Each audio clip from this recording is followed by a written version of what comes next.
이제 그 우리 히브리서 이제 이 상세하기는 못했지만 히브리서 1장부터 이 마지막 장까지 뭐 중요한 그런 내용들은 이렇게 다 훑었다 하는 그런 생각이 듭니다.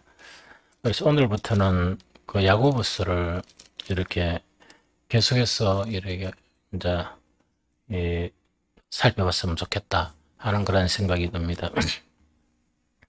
그냥 한 구절 한 구절 읽으면서 여러분들이 이제 좀 필요한 그런 것들만 간략간략하게 설명하도록 하겠습니다. 하나님과 주 예수 그리스도의 종 야고보는 흩어져 있는 12지파에게 문안하노라 이렇게 되어 있죠. 그래서 1장 1절에 1장 1절에 등장하는 야고보란 이름, 이것을 근거로 해서 야고보서 이렇게 성경이 이렇게 지어졌습니다. 그러면 그 야고보서의 그런 저자가 바로 누구일까 하는 거 이야기거든요. 그런데 성경에는 몇몇 야고보가 나오고 예수님의 12 제자 중에서도 야고보가 나오는데 그 사도 야고보는 일찍이 순교를 당하게 돼요. 그래서 그 야고보서를 이렇게 저술할 수 있는 그런 시간적 여유는 없었다 하는 그런 생각이 듭니다. 그런데 야고보서 그러면 저자는 누구냐고 우리가 추정할 수 있는 거는 가장 거의 이제 확정적으로 알 수 있는 인물이 바로 누군가니까 복음서에는 잘 등장하지 않는 인물이에요. 등장하지 않는 인물이지만 이 사람이 누구냐니까 예수님의 동생 중에 야고보가 있습니다. 그래서 예수님의 동생인 야고보가 바로 이 야고보서의 그런 저자로 보이는 것이 좀 거의 확실하다 하는 그런 우리가 추정이 가능합니다. 그러면 왜 우리가 이제 이것을 하는 거니까 사도행전에 보면 사도행전이 전반, 후반 탁 나누면서 전반은 베드로와 요한의 그런 이 사역이 누가에 의해서 이제 상세하게 이렇게 이제 기록이 됩니다. 그러면서 이 중간 가도기를 거치면서 누가 나타나느냐? 이 바울이라는 사울이 나타나게 됩니다. 이 사울이 나타나고 그 이후에는 바울이 바나바와 이방 선교를 하고 또 바나바와 나눠져서 이 선교를 지속해 나가는 그것이 사도행전 28장까지의 그런 전 내용이에요. 그런데 어쨌든 간에 베드로는 이제 투옥되고 난 이후에 그 다음에 이 죽는 줄로 생각했는데 천사가 와서 이렇게 옥에서 해방됩니다. 그러면서 이 교회에서 막 예루살렘 교회가 기도하는 그런 가운데 있다가 아마 그 뒤에 이 베드로의 행적 자체가 사도행전에 더 이상 나타나지 않습니다. 그래서 나타나지 않고 이렇게 이제 나타나지 않는 그런 상황이거든요. 그러다 보면 그러면 초기에 예루살렘 교회 있죠. 예루살렘 교회 자체가 누구에 의해서 주도가 되느냐 하는 것 자체가 상당히 중요한 그런 문제거든요. 그때 이 등장하는 인물이 바로 누구냐? 야고보예요. 이 야고보가 이제 등장을 하거든요. 그러면 간략하게 이제 설명을 하면 이런 내용이에요. 예수님의 부활 이후에 예루살렘 중심으로 막 복음이 전해지죠. 이 복음이 전해지다 보니까 믿는 사람들이 막 이렇게 막 급격하게 막 이렇게 늘어나요. 이 늘어나니까 유대인들은 뭐겠습니까? 위기감을 느끼게 되죠. 그러면서 반대 세력에 의해서 스데반이 순교를 당하게 됩니다. 순교를 당하게 되고 스데반의 순교 이후에 예루살렘 교회는 왜 되는가? 큰 핍박을 이렇게 받게 되거든요. 큰 박해 때문에 사도들 외에 그러니까 사도들이라는 것은 그 사도들과 그다음 좀 신실한 사도격에 있는 그 사람들 외에는 왜 되는가 하니까 모두 다 이렇게 도망을 하게 돼요. 이렇게 막 각 땅으로 다 흩어지게 됩니다. 그래서 온 유대로 흩어지고 사마리아로 흩어지고 그 다음에 이렇게 막 이방 지역에까지 이렇게 흩어지게 되거든요. 그런데 이 예수 그리스도의 복음 자체가 스데반의 순교 후에 받기 때문에 거기 위기라 생각했는데 흩어진 사람들에 의해서 각처에서 복음이 전해지는 거예요. 아주 놀랍죠. 이 복음이 막 전해지면서 그 이방인들의 그런 최초 교회가 세워지게 되는데, 그게 여러분들이 너무나 잘 아는 안디옥 교회고, 그 안디옥 교회 자체의 교인들에게 정말 그 주변 사람들이 뭐냐니까 그리스도인이란 이름이 처음 붙여지게 돼요. 그렇게 아주 강했겠죠.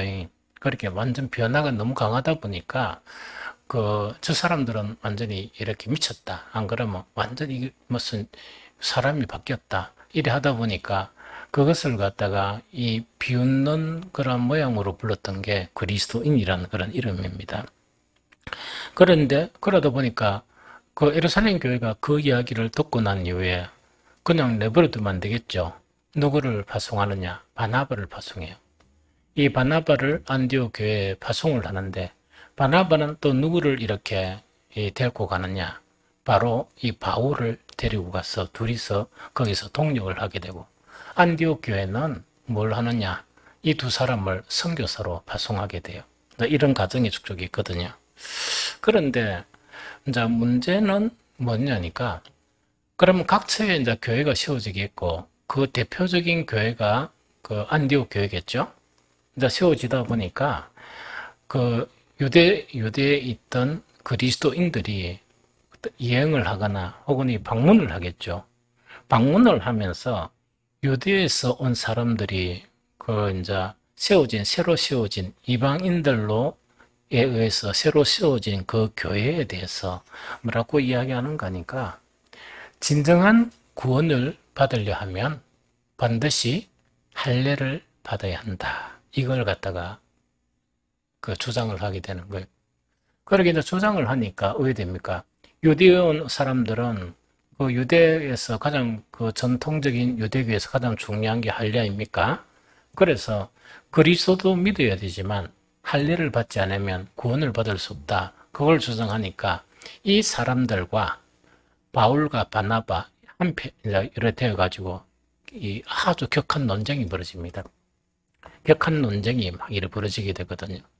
그래서 결론이 안 나나 보니까 왜 되는 거니까 어디 예루살렘 교회에 이제 이것을 문의하기 위해서 예루살렘 교회에 가게 되는 거예요. 이 무슨 뭔지 알겠죠? 그래서 그 자체가 뭐냐? 예루살렘 종교회의라고 그래요. 그러니까 예루살렘 종교회의, 거기에서 뭐냐니까 이 논란이 일어납니다. 이 논란이 막 일어나면서 결론을 탁 내리거든요. 결론을 내리면서 서신을 이렇게 쓰게 됩니다. 서신을 써가지고 각 이방 교회에 이 서신을 보내게 되는 거예요. 좀 이해됐죠? 그런데 각 이방 교회에 서신을 보내게 되는데, 그때 가장 주축 인물이 바로 누구냐? 야고보예요. 그러면은 예루살렘 그 종교회의 있죠? 그 모든 것에서 최고의 책임자에 해당되는 사람이 바로 누구느냐? 야고보였다. 그러면 아마 베드로가 이래 되면서 베드로는 이제 피신을 하고 또 다른 데서 이제 사역을 하고 하는 그런 거 있죠. 이래 하면서 그것이 된 것 같아요. 그러다 보니까 사도행전에 그 내용이 있는데 그냥 읽어만 줄게요. 그 논란 자체는 뭐냐? 할례를 받아야 되느냐, 받지 말아야 되느냐 하는 그것이 격렬하게 이제 논란이 일어나는데, 사도행전 15장 19절 20절에 보면, 그러므로 내 의견에는, 이때 내 의견에는 하는 내 의견이 누구의 의견이냐? 야고보입니다. 이해되죠? 내 의견에는 이방인 중에서 하나님께로 돌아오는 자들을 괴롭게 하지 말고, 괴롭게 하지 말라는 건 뭡니까? 남자가 할례를 받으면 엄청 고통스럽거든요. 그래서 괴롭게 하지 말고 단지 뭘 하느냐? 우상에 들어온 것과 음행과 목매어 죽인 것과 피를 멀리하고 피를 멀리하라고 편지하는 것이 옳으니. 이래 이제 결론을 누가 내리느냐? 야고보가 결론을 내려요. 내리면서 왜 되는 거니까 서신을 각 이방 교회에 이렇게 이제 좀 더 이렇게 이제 전달하게 됩니다. 그래서 우리 복음 안에서 뭐가 없었어요? 할 리가 없어요. 참 다양한 일이죠. 할 리가 없어진 거예요. 좀 이해됩니까? 그래서 그 야고보를 이렇게 야고보서를 쓴 그런 인물 자체가 아무리 신약을 살펴봐도 그 이 야고보임에는 분명하다 하는 것을 우리가 이제 알 수 있고요. 그 다음에 이제 1장 1절에 보니까 하나님과 주 예수 그리스도의 종 야고보는 흩어져 있는 12지파에 계문한 하노니. 그러면 이 편지 자체를 그 수신하는 수신이 누구냐 보니까 어디 있습니까? 흩어져 있는 12지파죠. 그럼 이거를 갖다가 쉽게 이야기하면 뭐랍니까? 유대인은 유대인인데 유대교에서 개종한 기독교로 개종한 유대인들, 좀 이해되죠? 기독교로 개종한 유대인들 있죠. 그래서 유대인 그리스도인들이 그렇게 핍박에 의해서 각 지역에 흩어졌다 그랬죠. 흩어지면서 복음을 전하고 하는 그런 유대인들이 있죠. 그 유대인들에게 이렇게 편지를 썼다 하는 그거를 혼자 우리가 알 수 있다는 이야기죠. 그러면 오늘은 그러면 또 하나 알아야 될 게 야고보서는 그러면 주제가 뭐냐? 주제를 딱 한 가지로 이야기하면 무엇을 이야기할 수 있느냐 하는 그것이 이제 우리가 알아야 되는데 이게 이제 뭐냐니까 이 이제 유대인들이 흩어지면서 이 사람들에 의해서 진짜 팔레스틴, 그 다음에 유럽, 그 다음에 이렇게 북아프리카, 소아시아 전역에 복음이 전거되는데 강력하게 전거가 돼요. 아주 힘있게 복음이 놀랍게 이 복음이 이제 전거가 되거든요. 그래서 이제 전거가 되는데 야고보서를 쓴 그런 목적이 뭐냐 하고 그 야고보서의 주제하고 똑같아요. 그러면은 이 바울에 의해서 복음이 막 전해지죠. 복음이 전해지는데 바울의 복음의 중심 사상은 뭡니까? 바울 복음의 중심 사상이 뭐죠? 뭐라고? 선한 싸움. 선한 싸움 맞다. 그거는 바울이 죽을 때 이야기한 거예요.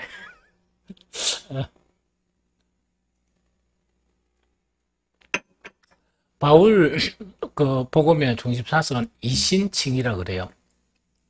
그렇게는 이신칭이라 하면 이 바울의 중심 사상을 이야기하거나 이거는 뭐냐? 이신칭이라는 거는 믿음으로 어렵다 인정함을 받는다 하는 것을 이 이신칭이 이렇게 이야기를 합니다. 믿음으로 그 다음에 칭이 어렵다 칭함을 받는다. 그게 이신칭이거든요. 이해됩니까? 그러면 바울의 복음에서 가장 중요한 게 뭡니까? 믿음으로 어렵다 인정함을 받는다는 그 이야기거든요. 그럼 그걸 뒤쉽게 이야기하면 뭡니까? 믿음으로 무엇을 받는다? 구원을 받는다는 그 지금 이야기거든요. 그러면 이제 이 바울이 이신청인데 그런데 사실은 바울의 서신들을 보면 교회를 어지간 다니고 난 다음에 바울의 서신을 읽어보면 마태, 마가, 누가복음이나 이거는 좀 이해가 되는데 요한복음 좀 어렵고 그런데 딱 바울의 서신을 들어가 보면 뭔 말인지 아무것도 몰라요. 그만큼 난해하거든요. 상당히 어렵거든요. 상당히 어려운데 이런 관점에서 보면 됩니다. 예수님의 복음 있죠. 가르친 복음 자체를 근거로 해서 복음을 전하죠. 그러면 그리스도인들이 세워지죠. 세워지다 보니까 교회가 형성되죠. 그렇죠? 그러다 보니까 예수님의 복음 자체가 교회가 형성이 되면서 나타나는 문제점에 대한 예수님의 복음의 해석에 해당되는 게 뭐냐? 서신이다. 이렇게 생각하면 돼요. 그래서 조금 어려울 수도 있다. 왜? 교리적인 부분이 들어있으니까 또 신학적인 부분이 들어있으니까 상당히 좀 난해하다 하는 그런 내용이죠. 그런데 바울의 이제 이 복음의 핵심이 이신칭이거든요. 그러면 지금 우리가 이 개신교가 생긴 거 있죠? 개신교가 생긴 것을 우리는 우리 파이브 솔라 해가 5가지 솔라 해가 지금 한 3가지 했습니까? 3가지 정도 했는가? 그러고 한 달 있다가 또 한 2가지 하고 이러는 거거든요. 하는데, 그거는 이제 그 후기 사람들이 딱 보니까, 종교개혁자들이 그 사상을 이렇게 해보니까, 이 5가지 그런 선로로 표현할 수 있다. 이렇게 이제 된 것이거든요.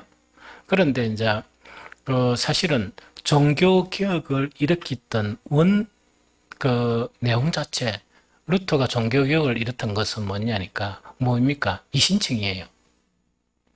믿음으로 구원을 얻는다는 그 이야기거든요.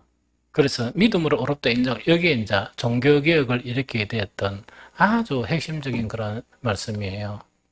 그래서, 그러다 보니까 초기 이제 그 기독교인들이 바울의 이신칭의 자체를 이렇게 조금 이렇게 오해를 한 거예요. 그렇게 성경을 이렇게 전체를 다 봐야 되고 다 이해를 해야 되는데 그걸 못 봤는 거야. 그거라면 못 봤던 거겠죠. 그래서 이 사람들은 이제 어떻게 오해했는가 하니까 무조건 믿으면 구원을 얻는다. 그 이야기라. 그러니까 한 번씩 우리 뭐 차전도 이런 거 안 하는데 차전도 하면 뭐 시간도 없어 그런지 그다음 전도라 하면 뭡니까? 예수를 믿으면 법 같고 예수를 믿으면 구원받습니다. 그것만 전하거든. 그러면 사람들이 인식하는 건 뭐냐? 그럼 예수 믿는 게 뭐냐? 이렇게 묻는 사람 별로 없죠. 교회 나가면 예수 믿는 것이 될 생각하는데, 그러다 보니까, 이 초기 기독교, 이제 사람들이 어떻게 되는 거니까, 믿기만 하면 된다. 그 이야기라. 나는 예수 무조건 믿어요. 이런 거예요. 예수 믿어요. 믿기만 하면 됩니다. 그러면 예수를 믿는데 필요한 기본적인 종교의식. 그게 뭡니까? 기도, 그 다음 예배 참석, 그 다음에 뭐라고 합니까? 말씀 생활, 그 다음에 좀 이제 우리가 하는 선행, 이 정도로만 탁 집약을 하는 것을 갖다가 이신칭의, 즉 믿음으로 어렵다 인정을 받는다, 그렇게 생각했던 거야. 그렇게 생각을 하다 보니까 어떤 문제가 생기는 거니까, 내가 늘 그 함식 설교할 때 그 이야기죠. 세상 사람으로 있다가 이 교회 왔단 말이지.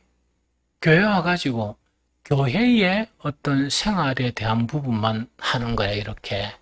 예배 참석하고, 아멘하고, 그죠? 기도하고 이런 거 있죠. 이런 것만 하는데, 이제 성경을 깊이 보면, 바울의 이 교훈을 깊이 보면 뭐냐니까, 무엇을 버리고, 땅의 것을 버리고, 위의 것을 취하고, 악은 어떤 것이라도 생각하지 말고, 의에 속하고, 이런 것들이 있단 말이지. 있죠, 그런 게. 그래, 그런 거를 안 행하고, 뭐만 한다고? 오로지 오직 믿음에가 믿음 이거 있죠. 막 그것만 가지고 뭐 캠페인 비슷하게 이렇게 하다 보니까 이 야고보가 펜을 든 거예요. 들면서 뭐냐니까 행함이 없는 믿음은 죽은 믿음이다. 그게 주제입니다. 행함이 없는 믿음은 뭐라고요? 죽은 믿음이다 하는 그거 자체를 일깨워 주기 위해서 야고보서가 쓰여졌어요. 그럼 이때 행함이라는 거는 뭘 이야기하는가? 바울이 행위가 아니고 믿음으로 구원을 얻었다는 것은 바울이 이야기하는 행위는 어떤 행위라고 그랬습니까? 율법의 행위라, 율법의 행위.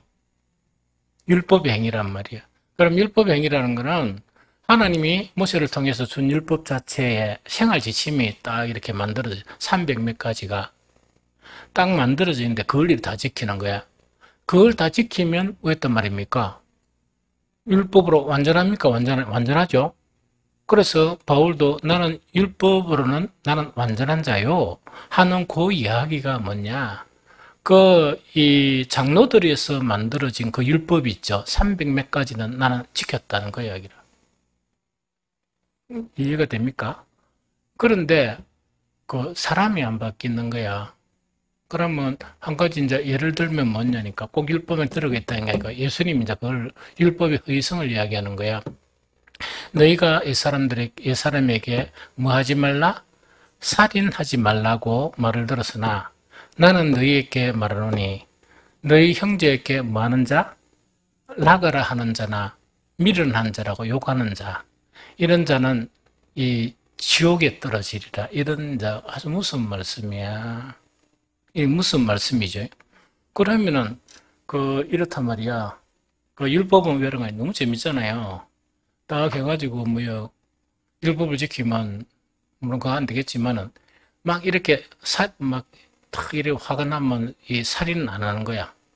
안 하는데 말로 반칙이 뿐 거야. 말로 완전 죽여버린다, 그죠? 그럼 살인했어요, 안 했습니까? 살인은 안 했겠지. 살인은 안 했겠지. 그러면서 미우가 이를 부득부득 하는 거야. 사람이 이 감성을 지닌 그런 인간이기 때문에 그걸 느낍니까? 못 느낍니까? 대단히 느낍니다. 의무적으로 하는 거나 대단히 느끼거든요. 그러면 그런 밥 주면 밥이 맛있겠습니까? 맛없겠습니까? 맛없고 치여버려. 그래서 이신칭의의 교리 자체가 율법적인 행위라 그러면 행함이 없는 믿음이란 거 이야기입니다. 자, 봅니다. 사람이 억수로 이 악한 놈이 있어서 아주 이 나쁜 놈이 있었어. 복음을 통해서 이 사람이 나쁜 게 그냥 있는데 행동이 바뀌는데 뭐냐?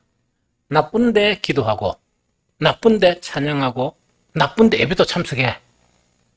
그러나 예배 참석하고 기도하고 찬양할 때는 나쁜 말이 있습니까? 없습니까? 없지? 그때는 나쁜 말 하겠어요? 서로 거룩하게 보인단 말이야. 그런데 이 떠나서는 살아있는데 가면은 이 티 놓습니까? 놓습니까? 이런 거라. 그런데 이 나쁜 놈 자체가 행동만 안 바뀌고 복음에 있는 의 자체를 발견하면서 어려워진 거야. 거룩해진 거야. 그럼 나쁜 사람이 좋은 사람으로 바뀌었죠?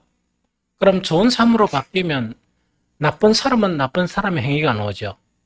좋은 사람은 좋은 사람의 행위가 나오죠. 그걸 이야기해요. 그래서 예수를 믿게 되면 믿음의 행위가 당연히 나타나야 되는데 이 믿음의 행위가 안 나타나고 이게 믿는다 이래만 하니까 그 믿음이 진정한 믿음이라 할 수 있느냐 그 이야기예요. 야고보서에 추정하는 게. 이거 이해됩니까? 그래서 바울의 서신이나 야고보서가 같아요. 같은 내용을 이야기해요. 좀 이야기하죠. 그 다음에 이제 네 번째는 뭐냐니까 얼마 전에 얼핏 이야기했지만 야고보서 자체가 읽으려고 하면 이게 이게 무슨 말인지 잘 모르는 경우가 있는데 왜 그러냐니까 야고보서는 구약의 어떤 성경하고 비슷하냐? 잠언하고 비슷해요. 잠언 써보니까 한 두 구절 요약했다가 또 주제가 바뀌면서 또 요약하고 그러죠. 계속 바뀌죠. 그런 형태로 이렇게 이제 쓰여져 있는 게 야고보예요. 그럼 쉽게 이야기해가지고 만약에 구원이라 그러면 일률적으로 구원에서 좀 이야기하다가 또 다른 이야기를 하고 이래야 되는데 딱 요 교훈이 나오고 또 싹 바뀌어 요 교훈이 나오고 이러다 보니까 뭔가 딱 이렇게 집중하려고 하니까 한 두 구절 읽어보니까 또 다른 게 나와. 그렇게 쉽게 읽어보면 야고보서 1장 2절 8절 요 짧은 내용이죠. 주제가 몇 개입니까? 세 가지 주제라. 그러니까 두 구절 보니까 무슨 주제입니까? 시험에 대한 주제야. 그런데 싹 바뀌가 또 한 두 구절은 뭐냐? 지혜에 대한 주제로 바뀌어버려요. 그 다음에 마지막은 또 무슨 주제? 믿음의 기도 이렇게 바뀌어버려. 그러면 짧은 것 안에 뭡니까? 아니 시험하면 시험을 좀 설명해 줘야 되잖아. 시험을 좀 설명해 줘야 되는데 무슨 설명이 있나 보면 다음 구절 보면 없어. 없고 뭐가 있다고? 갑자기 또 지혜가 나온단 말이야. 시험을 이야기하다가 그러면 시험의 길을 한 교를 보자 이러니까 지혜가 없는 자들은 또 이러는 본단 말이야. 또 그럼 지혜를 한번 보자 이렇게 하니까 낸주 뭐야? 믿음의 기도 막 이런 것들이 나온단 말이야. 이러다 보니까 이렇게 탁탁 형태로 쓰여진 것이 야고보서다. 그래서 야고보서는 뭐냐? 부분으로 뭐라고요? 이렇게 그냥 교훈을 이래 받으면 됩니다. 또 묵상을 하고 그렇게 하는 것이 야고보서다. 이제 좀 이해됐죠? 요게 이제 야고보서의 뭐 좀 많이 이야기할 수 있지만 서론이 한 요 정도만 알고 야고보서를 읽으면 참 잘 읽을 수 있다는 그 이야기죠. 그래서 그 오늘 주보에는 2절에서 8절까지인데 세 개의 주제다 보니까 다 못하겠더라고. 그래서 그 2절, 3절만 2절, 3절만 한 가지 주제만을 이야기하려고 그래요. 그럼 2절, 3절을 다시 한번 읽어봅니다. 자, 시작. 내 형제들아, 너희가 여러 가지 시험을 당하거든 온전히 기쁘게 여기라. 이는 너희의 믿음이 시련이 인내를 만들어내는 줄을 너희가 알미라. 인내를 온전히 이루라. 이는 너희로 온전하고 구비하여 조금도 부족함이 없게 하려 함이라. 요게 뭔가니까 이 시험이죠, 시험. 이 시험에 대한 그런 내용을 언급한 내용이 전체입니다. 그래서 이걸 가지고 한 몇 가지를 이렇게 설명만 하고 오늘은 기도하고 마쳤으면 좋겠다는 생각이 듭니다. 내 형제들아, 너희가 여러 가지 뭘 당하거든 시험이란 데 있죠. 그런데 이때 시험, 여러 가지 시험이란 이 시험 자체는 그 뒤에 보면 13절도 봅니다. 13절. 사람이 뭐 받을 때? 시험을 받을 때 돼 있죠. 그러면은 2절의 시험하고 13절의 시험은 다른 내용이에요. 그렇게 번역은 시험으로 되어 있지만 그 내용 자체는 다릅니다. 그래서 2절에서 그 여러 가지 시험하는 것은 뭐냐? trials of many kinds 이렇게 되어 있습니다. NIV에 그렇게 되어 있거든요. 그럼 쉽게 번역을 하면 뭘 번역하는 거니까 많은 종류의 역경들 요 이야기입니다. 많은 종류의 뭐를 얘기한다? 역경들. 역경이라는 어려움을 만나는 거. 외부의 어려움을 만나는 걸 이야기합니다. 그래서 이때 시험은 테스트가 아니에요. 테스트가 아니고 뭐라고? 트라이얼. 트라이얼이라는 것은 역경, 환난. 그렇게 번역할 수 있어요. 이거 알겠죠? 역경, 환난 이렇게 번역이 됩니다. 그래서 NIV에는 trials of many kinds 이렇게 되어 있습니다. 여러 가지 종류의 역경들 이렇게 되어 있습니다. 이거 알겠죠? 그런데 13절의 시험 있죠? 사람이 시험 받을 때 하는 이것도 테스트가 아니에요. 이것도 테스트가 아닙니다. 또 테스트라는 거는 또 다른 시험에 테스트가 있는데 이때 시험 13절의 시험은 when 하는 언제 하는 when 있죠? when tempted 이렇게 돼 있거든요. tempted. 그러기에 그 temp는 temptation의 동사형이죠. 그래서 temptation이라는 것은 뭐냐? 유혹을 이야기해요. 유혹하는 거 있죠. 그러기에 이때 시험이란 거는 시험이라 번역됐지만 시험이 아닙니다. 아니고 뭐라고? 테스트가 아니고 뭐라고요? 유혹을 이야기해요. 알겠죠? 그래서 2절의 시험은 트라이얼 해가지고 환난을 이야기하고 그 어떤 역경이나 그런 거 있죠. 그런 거를 이야기합니다. 알겠죠? 시련을 이야기합니다. 그러면 자 이거는 이제 왜냐니까 아니 이 흩어진 유대인들은 뭐 때문에 흩어졌어요? 환난 때문에 흩어지는 거야. 핍박이 너무 심하니까 못 살아가 지금 이 도피를 한 거예요. 도피를 딱 했는데 거기서 힘들게 이렇게 이제 정착을 하려니까 이상한 사람이 또 나타났어. 누구요? 네로. 로마의 황제 네로 맞죠? 네로로부터 다가 아니고 10명의 황제들에 의해서 10개의 환란이 나타나요. 엄청난 그런 환란이 나타나는데 네로의 환란 때가 가장 극심한 환란이고 이때 뭡니까? 베드로, 바울 뭐 이런 사람들이 순교를 당하게 됩니다. 이해가 되겠죠? 서신을 딱 쓰고 난 다음에 몇 년 있다가 좀 더 순교를 당하게 됩니다.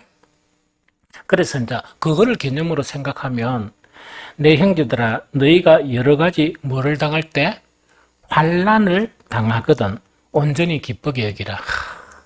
요 이야기입니다. 이해 알겠죠? 그럼 이때 환란은 뭐 때문에 받는 환란입니까? 믿음 때문에 받는 환란이다. 예수를 믿는다는 믿음 때문에 받는 환란이라.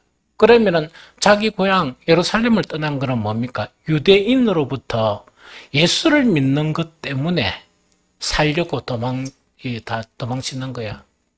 그런데 도망치고 난 다음에 거기서 어렵게 정착을 또 가니까 이제는 또 뭐가 있습니까? 이 미친 황제가 나타나더만 뭐라고? 지가 신이란 말이야. 그러니까 각처의 신상을 만들어 가지고 거기 절하라고 이야기하는 거야. 그러나 그리스도인들은 누구만을 섬깁니까? 하나님만을 섬기다 보니까 그거 안 한다고 또 이 환란을 당하는 거예요. 이해가 되겠죠? 그러면 이제 요거를 다시 설명하면, 내 형제들아, 너희가 믿음을 지키기 위해서 여러 가지 환란을 당하거든. 어떻게 하라고? 그냥 기쁘게 하라는 게 아니죠. 온전하게 기뻐라. 온전하게 기뻐라. 그게 참 어렵죠. 엄청 어렵죠. 어렵다는 게 요거 말이 어렵다는 게 아니고 실제로 이래 하기가 쉽습니까? 안 쉽습니까? 엄청 어렵죠. 그거를 갖다가 아무렇지도 않게 이렇게 뭡니까? 요구를 하는 거예요. 이 성경이고 이것이 기독교입니다. 이해가 되겠죠? 그래서 다시 이제 2절을 다시 이야기하면, 내 형제들아, 너희가 여러 가지 믿음 때문에 환난을 당하면 그냥 기뻐하지 말고 어떻게 기뻐하라? 온전히 기뻐하라 하는 그 이야기가 첫 번째 그런 내용이다 하는 이야기입니다. 알겠죠? 그러면 여기서 뭐냐니까, 그러면 왜 기뻐해야 되는가? 이 대단히 중요하죠. 왜 기뻐해야 되는가? 이게 중요하죠. 그런데 이 야고보서에서 보면, 딴 데도 있지만 야고보서는 간단하게 이거 하고 난 다음에 뭐로 바뀐다고? 지혜로 바뀌어버립니다. 그래서 이 두 가지밖에 못해요. 이는 너희 믿음의 시련, 이제 나오죠? 믿음 때문에 만나는 시련이 있죠. 이 시련이 무엇을 만들어낸다? 인내를 만들어내는 줄 너희가 알기 때문에, 너희가 믿음 때문에 시련을 만나면 어떻게 하라? 완전하게 기뻐하라 하는 그걸 이야기하거든요. 그러면 뭐를 알아야 되겠습니까? 뭘 알아야 믿음의 시련을 만나면 완전히 기뻐할 수 있겠습니까?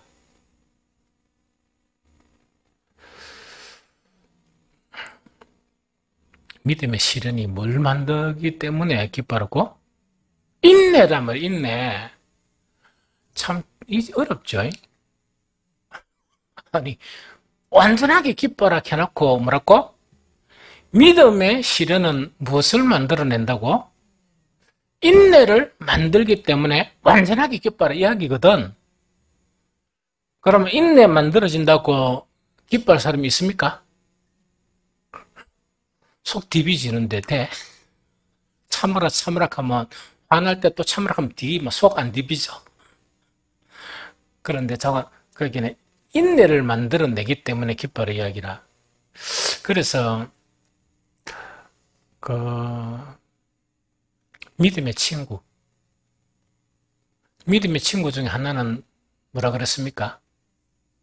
기다리는 거. 또 믿음의 친구 중에서 또 하나가 뭐냐? 인내요. 참는 거. 그런데 이거 안 하면은 믿음이 뭐가 없습니다. 믿음은 한 가지는 기다릴 줄 알아야 되고, 한 가지는 뭐냐? 참을 줄 알아야 됩니다. 그래야 그게 이제 믿음으로 형성이 됩니다. 이해가 됩니까? 믿음이 형성돼.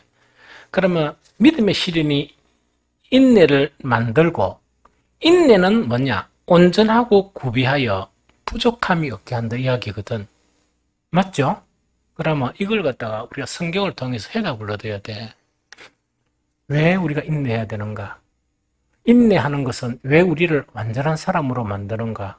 그거를 갖다 이해를 해야 시련이 있다고 막 이 시련을 통해서 내가 인내를 배우게 되구나. 인내를 통해서 내가 완전해지구나. 그래서 나는 기쁘다. 이렇게 할 수 있겠죠? 그럼 관련 성경을 우리가 한 세 가지만 탁 봅니다. 세 가지만 탁 봅니다. 첫 번째로 누가복음 21장 19절 이건 같이 찾아볼까요? 누가복음 21장 19절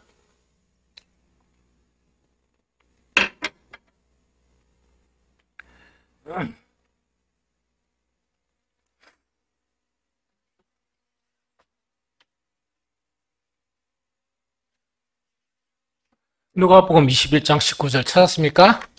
찾았습니까? 한 목소리를 씁니다. 시작. 너희의 인내로 너희 영혼을 얻으리라. 한 번 더 시작. 너희의 인내로 너희 영혼을 얻으리라. 예수님의 말씀이에요. 자, 이야기합니다. 믿음의 시련은 우리에게 무엇을 만들어낸다? 인내를 만들어낸다는 이야기죠. 그러면 인내를 만들어낸다는 이야기인데 이 인내가 우리의 그러한 신앙의 믿음이 얼마나 중요한가니까 예수님은 너희의 인내로 너희 영혼을 얻으리라 이래 이야기거든요. 그런데 너희 인내로 무엇을 얻는다? 너희의 영혼을 얻는다는 이야기죠. 이때 영혼의 원문은 푸시게예요. 영혼의 원문 그 헬라는 푸시게인데 이거는 두 가지로 번역이 가능합니다. 두 가지 의미가 있어요. 하나는 영혼이란 의미가 있고 하나는 목숨, 생명의 의미가 있어요. 이게 무슨 말이겠죠? 그러면 너희의 인내로 너희 영혼을 얻으리라. 이것을 다르게 번역하면 뭐를 번역한다고? 너희의 인내로 너희 목숨을 얻으리라. 너희 생명을 얻으리라 이야기죠. 믿음의 궁극적인 목표가 뭡니까? 구원이죠. 생명을 얻는 거죠. 그런데 인내 없는 믿음은 생명을 얻지 못한다. 그 의미예요. 그럼 인내가 얼마나 중요한 거 알겠죠? 그래서 방금 읽었던 누가복음 21장 19절 너희의 인내로 너희 영혼을 얻으리라. 너희 영혼을 얻으리라는 NIV 있죠? 영어 성경 NIV에 보면 You will gain life 이렇게 되어 있어요. You will gain life. 너는 will 할 것이다. 뭐 할 것이다. gain 얻을 것이다. 뭐 life 생명을 얻을 것이다. 그러면 너희의 인내로 무엇을 얻는다? 너의 생명을 얻을 것이다. 그 이야기입니다. 그렇게 영어 성경은 이렇게 번역이 되어 있습니다. 이해가 되죠? 그래서 우리의 인내로 뭐냐? 우리는 우리의 영원한 생명을 얻어가는 거예요. 인내 없이는 안 됩니다.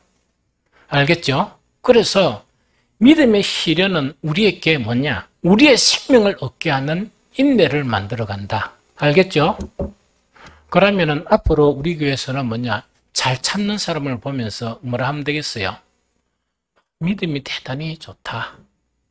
믿음이 대단히 고상하다. 이렇게 해야지. 그렇게 성경의 가르침이 그 가르침이다. 다시 정리할게요. 믿음의 사촌, 친구는 기다림과 참는 거예요. 이것 없이면 믿음이 아닙니다. 아무리 교회 다니고 직분이 대단한 위치에 있더라도 이게 없으면 초신자라. 인내가 없이는. 알겠죠? 기다릴 줄 모르는. 그 다음에 두 번째 뭐냐? 그럼 아까 얘기했죠. 믿음의 시련이 인내를 만들고 인내는 온전하고 구비하여 부족함이 없게 한다. 그러면 인내 자체가 어떻게 우리가 완전한 사람, 온전한 사람으로 만드는가? 그 이유는 알아야 될 거 아닙니까? 성경 두 군데나 이것을 설명하고 있어요. 첫 번째 베드로후서 1장 5절 7절. 베드로후서 1장 5절 7절을 읽어봅니다.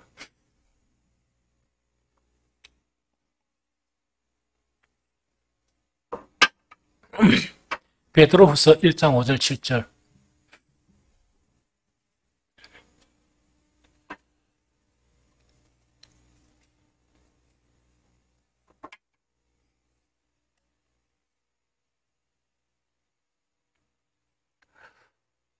베드로후서 1장 5절 다 찾았습니까? 베드로후서입니다. 1장 5절 7절. 자, 시작. 그러므로 너희가 더욱 힘써 너희 믿음의 덕을, 덕의 지식을, 지식의 절제를, 절제의 인내를, 인내의 경건을, 경건의 형제 우애를, 형제 우애의 사랑을 더하라. 요거는 뭡니까? 우리 그리스도인들이 인격적으로 완전해가는 과정을 말합니다. 맞죠?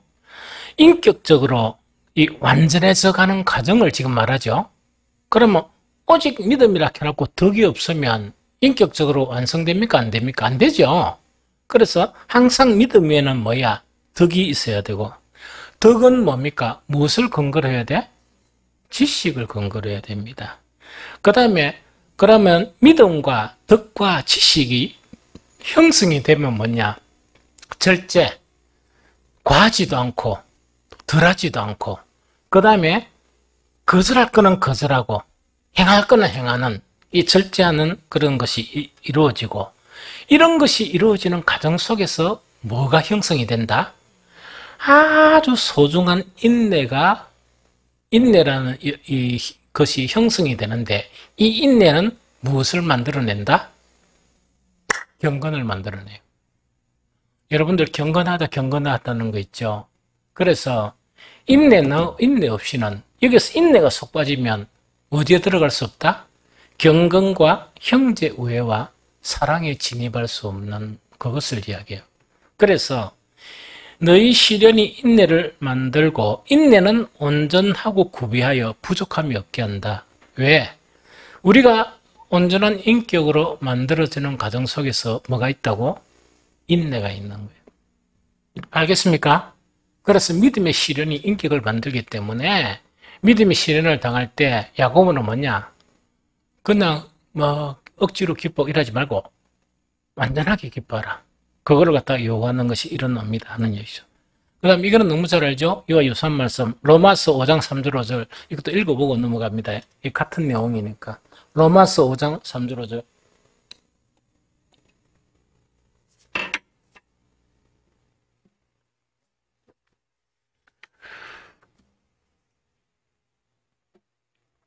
로마서 5장 3절 5절 다 폈습니까?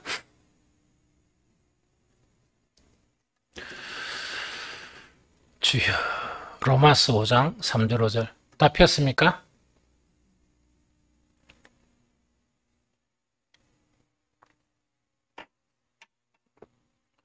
자, 함께 읽겠습니다. 다만 이뿐 아니라 우리가 환난 중에서도 즐거워하나니 이는 환난은 인내를, 인내는 연단을, 연단은 소망을 이루는 줄 알미로다. 소망이 우리를 부끄럽게 하지 아니하면 우리에게 주신 성령으로 말미암아 하나님의 사랑이 우리 마음에 부은 바 됨이니. 요 성경 구절 좀 설명할게요. 잠깐 설명할게요. 이뿐 아니라 우리가 환난, 아까 트라이얼즈를 이야기했죠. 믿음의 환난이 있죠. 믿음 때문에 우리가 받는 환난이 있죠. 이 환난 중에서도 뭐 한다? 즐거워하는 거야. 즐거워하는 이유 자체가 뭡니까? 이 바울은 이 환난이 바로 무엇을 만들어낸다? 인내를 만들어내는 거야.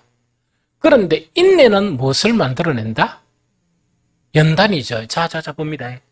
연단이라는 게 뭔가 이야기다, 그죠?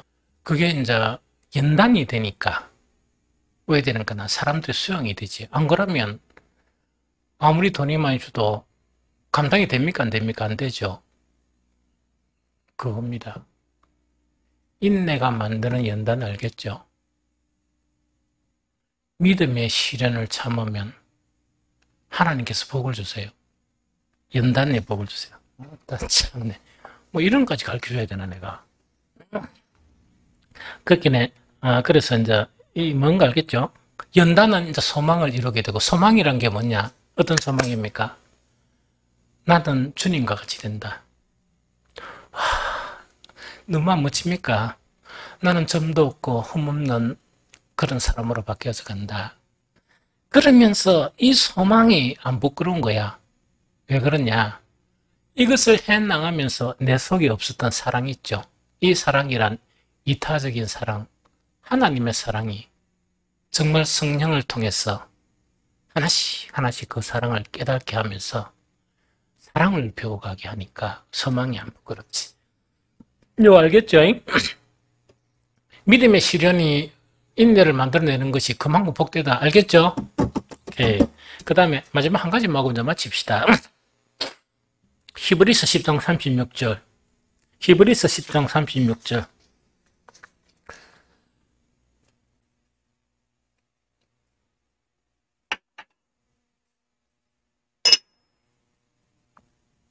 히브리서 10장 36절. 다 폈습니까?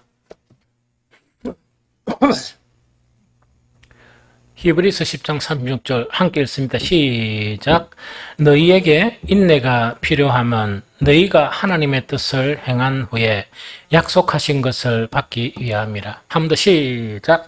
너희에게 인내가 필요하면 너희가 하나님의 뜻을 행한 후에 약속하신 것을 받기 위함이라. 자, 요거 간단히 설명할게요. 성경의 구조가 여러 가지 구조로 되어 있어요. 야고보서 구조도 있지만 여러 가지 구조가 뭔가니까 이런 구조가 되어 있습니다. 하나님이 많은 약속을 우리에게 하시는 거야. 믿는 우리에게 많은 약속을 하시는데 이 약속 자체는 반드시 뭐가 걸려있다? 조건. 많은 약속이 있는데 그 약속에는 반드시 너희가 이렇게 하면 내가 이렇게 해주겠다. 너희가 이렇게 하면 내가 이렇게 해주겠다. 또 이걸 주겠다 하는 그런 약속이 있습니다. 이해됩니까? 그게 성경의 그런 말씀이야. 그러면은 하나님이 약속하신 것은 하나님이 지키겠습니까? 안 지키겠습니까? 반드시 지켜요. 그러면 우리 그리스도인들은 그러면 약속을 받아야 됩니까? 못 받아야 됩니까? 약속한 것을 실제로 받아야 되죠? 왜 못 받습니까? 하나님이 약속 안 지킨 게 아니고 그 약속에 있는 전제적인 말씀을 지키지 못하는 거예요. 그 말씀 자체를 갖다 지키지 못하는 거야. 알겠죠? 너희에게 인내가 필요하면 너희가 하나님의 뜻을 행한 후에, 하나님의 뜻이란 것은 그 약속은 왜 주는 거니까 우리가 말을 안 듣거든. 너무나 말 안 듣고 뺀질뺀질거리고 뺀질뺀질거리니까 뭐를? 당근을 주시는 거야. 당근. 내가 이렇게 해줄게. 당근을 주시면서 하나님이 우리의 유익을 위한 약속을 당근까지 이래 주시면서 이렇게 하면 줄게, 이렇게 하면 줄게. 이게 성경의 말씀의 구성 원리예요. 그런데 우리는 어떻게 하는 거니까 딱 보고 나는데 뭔가를 얻고 싶은 거야. 딱 얻고 싶으면 딱 보니까 요래락하네 했죠. 그걸 해가지고 어떤 사람은 한 달은 해보는 거예요. 한 달 딱 해보니까 이 무엇이 아무 변화가 없거든. 아무 변화가 없으니까 그걸 할 수 있습니까? 포기하겠습니까?